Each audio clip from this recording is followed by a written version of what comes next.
Hi friends, it's Michelle here, back with another video, and today I'm doing something really special. I am going to be doing the Big 6-0 book tag. The reason for this, I know it's not Tag Tuesday or anything, but my friend Suey over at Suey's Book Banter happens to be celebrating a big milestone birthday this month, and as such, she has created this tag to celebrate the birthday and spread the book love around. So, first of all, happy birthday, Suey. I hope you're celebrating in grand style and that you get everything that you want. Enjoy everything you want to enjoy on your special day and get maybe some special new books for your birthday.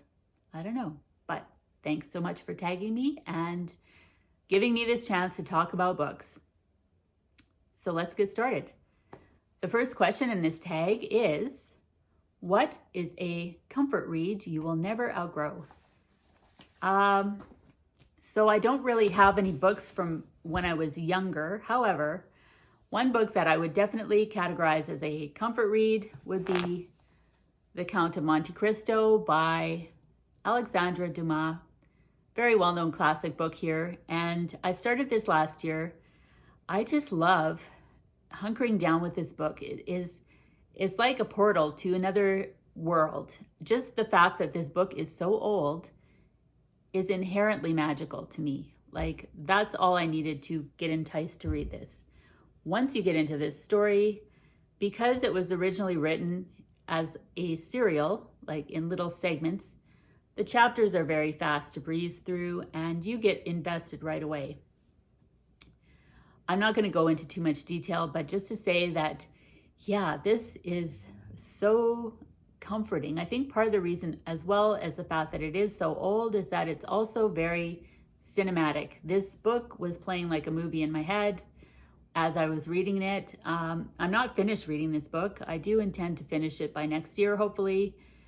I got distracted by other books, to be perfectly honest with you. Like, let's get real here. I have more time behind me than in front of me, so I got to make the most of my prioritizing books and consuming them as many of them as possible. So, however, that said, I do intend on finishing this because I really am loving it. And yeah, it's just one of those comforting books that you can hunker down with, especially on a really rainy day or snowy, cold day outside, and just, light some candles, have a fire, and dive into The Count of Monte Cristo.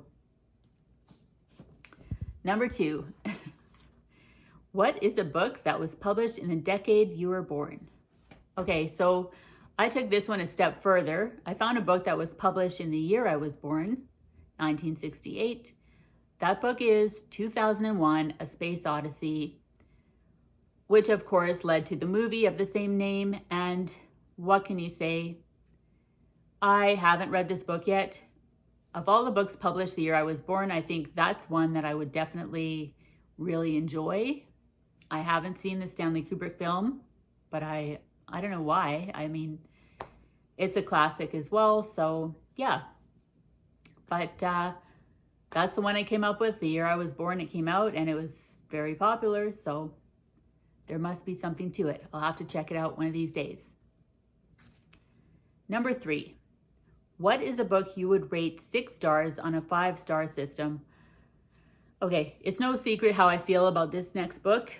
It's one of my all-time favorite books, if not my favorite book. It has no flaw. Like, I loved absolutely everything about this book.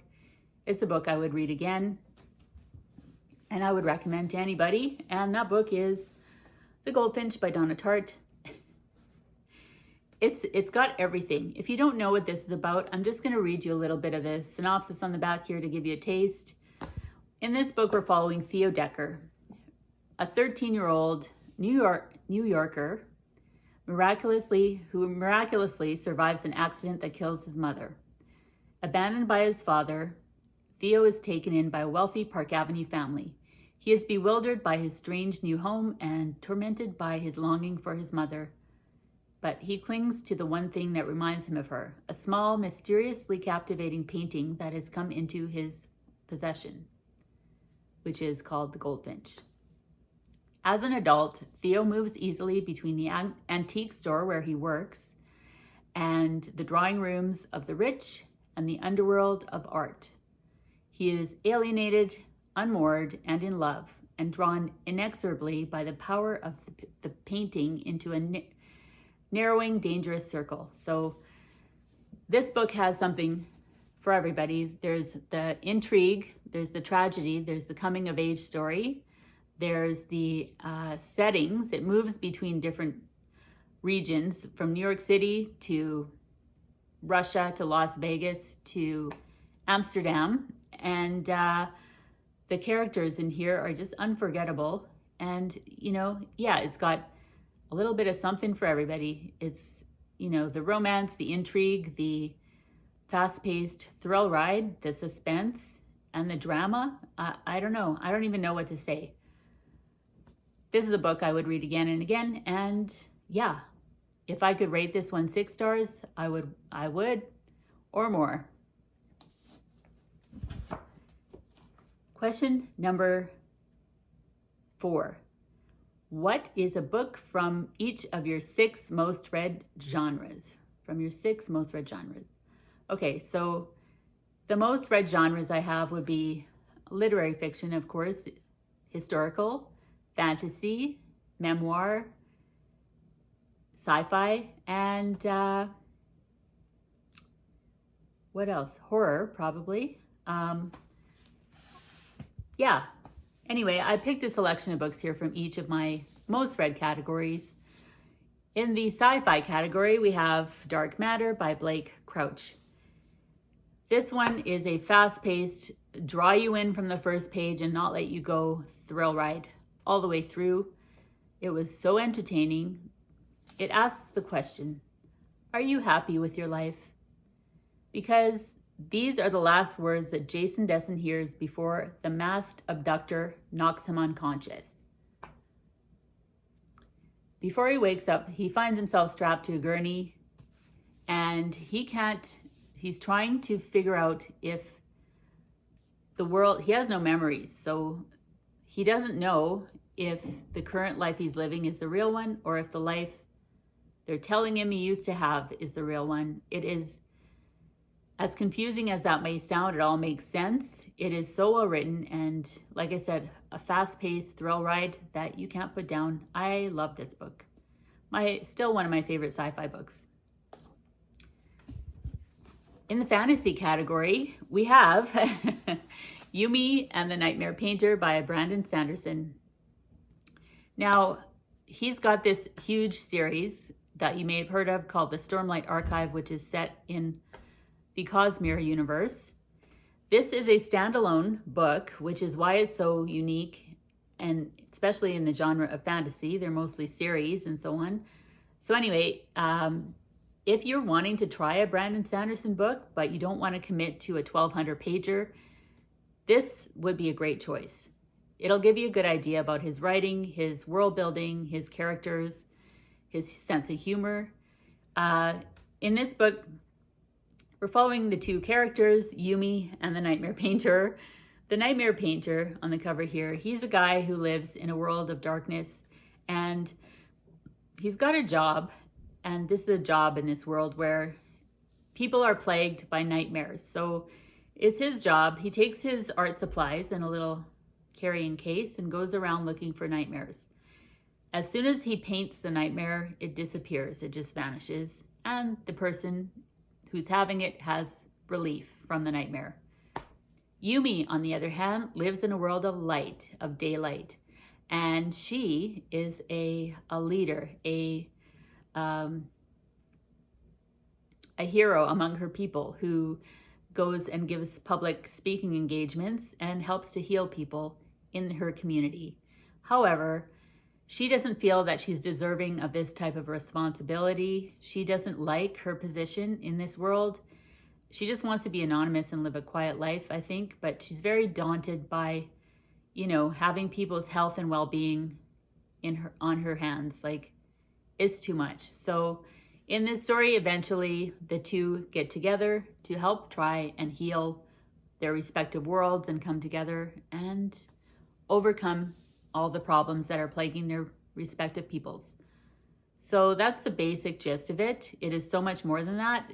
He writes with such a great sense of humor, and the dialogue is very fast and very funny. So yeah, like I said, if you're wanting to give Brandy Sandy a try, this is a great choice. It's only 360 pages, and yeah, it's just fantastic. Love it. Another one of my favorite genres is the suspense mystery thriller. So I pulled out this book, which I read quite a while ago in 2012, Playing Dead by Julia Haberlin.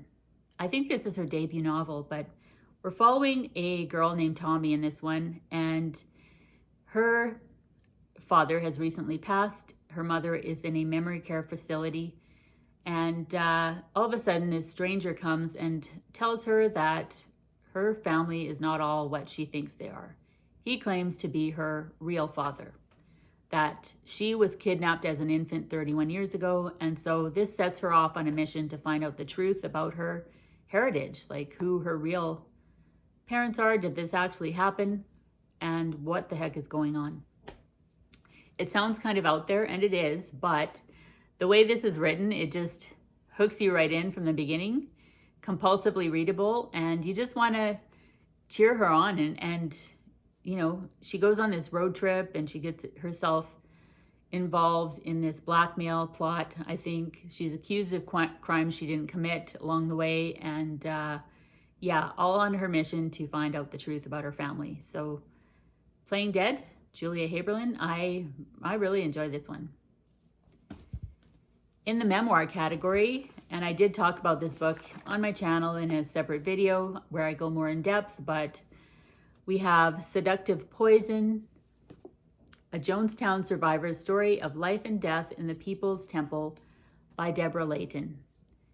She's one of the only survivors, a few who got away, who actually wrote a memoir. And yeah, it's got everything I love in a memoir. It is authentic, truthful. It reads like a thriller novel. I mean, you know, how she and her mother became involved in the church to begin with back in the 70s. There's a lot about Jim Jones himself. Her brother ended up being one of Jim Jones's right-hand men in the cult. And the days leading up to the tragic events in November of 1978, the massacre that occurred in Guyana. And yeah, if you're at all curious about what happened, if you would want a fantastic first-hand account, and that has also some photographs, including historical, like newspaper articles that came out back in the day. I love that. Yeah, pick this one up. I don't know, you might have to special order it or get it from a library. I'm not sure. I had to order this one myself. They didn't have any copies at my bookstore back in the day when I bought this. So yeah, if you're gonna read a memoir, this is a fantastic choice. Literary fiction, my main genre that I mostly read from. This is a great book that I really enjoyed called The Unseen World by Liz Moore. Quite popular, I believe, on BookTube. I've seen a few people talking about it, but we're following a young girl in here and her relationship with her father. And it's all about family secrets and how, you know, it can destroy a family or bring them closer. And, you know, the quest for answers that this young girl goes on, we follow her throughout her life, and her dad, we learn some interesting things about him. This is a fantastic one, of those that will suck you in from the first page as well and not let you go. I had to know what was going to happen with these people. And yeah, fantastic characters, great setting. I believe it takes place in, I don't know, I want to say New York, but you go from the back and forth from the 1980s to 2009 period in time. So yeah, I don't want to spoil anything, but if you're at all curious, The Unseen World by Liz Moore, I thought it was fantastic. Another genre I love is historical fiction. I read Rules of Civility by Amor Towles. This is the first book I read by him. Absolutely loved it. It's like The Great Gatsby on steroids or something. It is fantastic. It's 1937. We're following a character named Kate, and she encounters this stranger in a bar one day, and her life takes an incredible turn. And yeah, I don't want to say too much more. I don't want to get into spoiler territory, but basically we're following these fantastic characters, New York City in this age, the jazz age, and this era of opulence and wealth and extravagance, and fantastic. I really enjoyed this one. Great historical book. Rules of Civility, Amor Towles. I look forward to reading more from him too. Alrighty. The next question here. What is a book you knew you would love even before you opened it? I've already talked about Emily St. John Mandel and Station 11. The follow-up book to that one was The Glass Hotel, so I couldn't get my hands on this fast enough. This book is completely different from Station 11, different characters, different setting, different story. However, all of her books are linked. There are little links between the characters that happen and little Easter eggs throughout. However, you do not have to read her books. It's not a series, they are all standalones. In this book, we're following a character named Vincent, these men that she meets in her life, and her family, her brother. It starts out on Vancouver Island and moves to different locations, including New York City. We have a mystery at the heart of this book.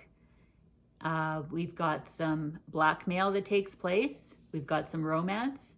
It's got a little bit of everything, and it's got also a kind of futuristic element, although it's not a dystopian like Station 11, but it has that kind of a feeling about it, this ethereal quality to it. And yeah, Vincent's adventure is just unbelievable, and I loved her as a character. I loved all the characters in here. I couldn't stop reading this one. It was just fantastic. A book I loved. I knew I'd love it before I even opened it. So yeah. Number 6. What is a book you had a sixth sense about? Okay. A book I had a sixth sense about. This is kind of a tricky question for me, but I'm going to go with Life After Life by Kate Atkinson. The reason I say I had a sixth sense about it is because I knew it would get better the more I read into it. It started off very slow for me, but I got so invested. By the time I was like this far in, I couldn't stop reading. Like I said, it starts off slow but picks up very fast. And it's so interesting, the whole concept behind this book. I'll just read this to you to give you an idea.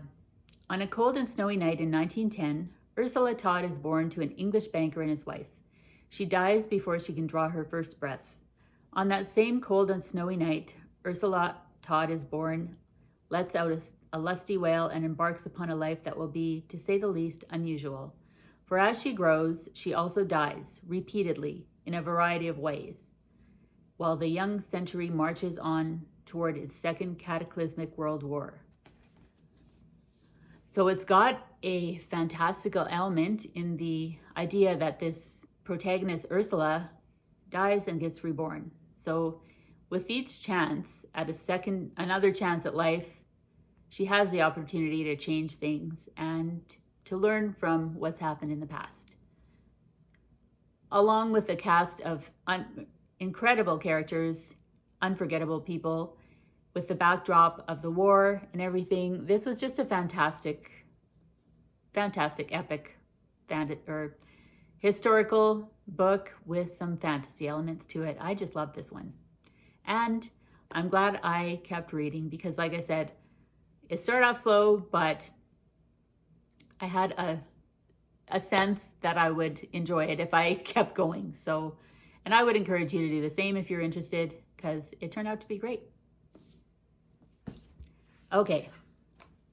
What is a book you would recommend to the next generation of readers? This book was a no-brainer for me. A book I would definitely recommend to the next generation of readers, or any generation of readers, is Indian Horse by Richard Wagamese. I've talked about Richard before, about his other book, Ragged Company, which is one of my all-time favorite books. This one is right up there. In Indian Horse, we are following the story of Saul Indian Horse. He's an Ojibwe man living in Northern Ontario, and we first encounter him in this book as he is at a treatment center for his addiction issues. And in order to heal himself, he goes back and recounts his story of how he got there. He was a victim of the 60s residential atrocities that occurred in Canada back in the 60s. He's taken from his home, kidnapped, and brought to a residential school. While he's at the school, he discovers, and so does everyone else around him, that he's got an innate gift as a hockey player. He's becomes an NHL caliber hockey player, and this is a light in his life a life that's very bleak, very dark, but he's got this skill that gives him the opportunity to elevate himself out of this misery, the horrors that were taking place around him. And yeah, this is a fantastic book that deserves to be a story that deserves to be told. And I hope that a new generation of readers will discover this, because it's a fantastic story. It's heartbreaking, but hopeful at the same time. And the writing is fantastic. It's a great story. If you've never read anything from this author, I would encourage you to pick it up. As dark and bleak as it sounds, it's also, like I said, very hopeful and very restorative in your faith in humanity at the end of the day. And yeah, there are a lot of great lessons to be learned at the same time. So I can't recommend this one enough. Indian Horse by Richard Wagamese. Now I'm supposed to tag some other readers, tag some other people. I will tag a few people, but if you're watching this and you'd like to participate in celebration of Suey's 60th birthday, this was a blast. Thanks, Suey, for tagging me, and thanks everybody for watching, and I'll see you in the next video. Bye for now.